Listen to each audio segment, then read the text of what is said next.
Some things that I see at school a lot of the time in kids is resilience or a lack of resilience. When things get difficult, when things get challenging, it's kind of like they throw in the towel a little bit. I mean, some are different, some just crack on and give it a really good go, but a lot of them are struggling with this idea of when things get difficult, it's like that's make or break. And if you haven't got an element of resilience about you, you're going to struggle. And I think as well, adults, the amount of times I see it in terms of staff are struggling, burnt out, drained, overwhelmed, but it's like they just, I don't know, it's like you just throw it in, don't you? You just don't give yourself a fighting chance. And yeah, it's hard. Yeah, it's all difficult. Everyone's job's difficult. Everyone's life's difficult. But I think you need to kind of build that level of resilience to really give yourself a good chance to survive and to cope.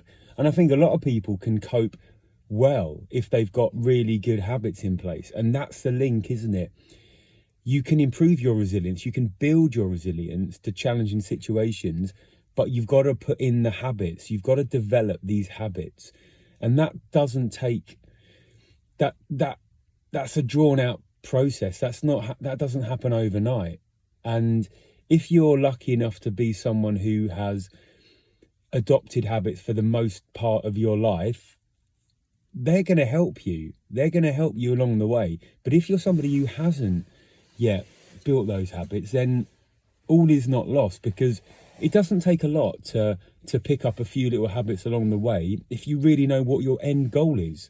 But if you're someone who struggles, if your resilience isn't what it should be, if you react really overwhelmingly to certain situations when maybe you can cope better, you just need to have the systems in place to do that. And everybody can do that. It doesn't mean it's going to be something that's fixed overnight, but I've seen it firsthand that you can definitely trial some little things in your life to help you build resilience. And it could be anything as stupid as, I know we've heard it all before, but have a little bit of a blast of cold in the morning, a little bit of a cold shower, 15, 20, 30 seconds. It builds up resilience over time because you're used to coping in a pretty uncomfortable situation. You play sport, you train weights, you go running, it's uncomfortable, but you do it, and gradually you build that level of resilience.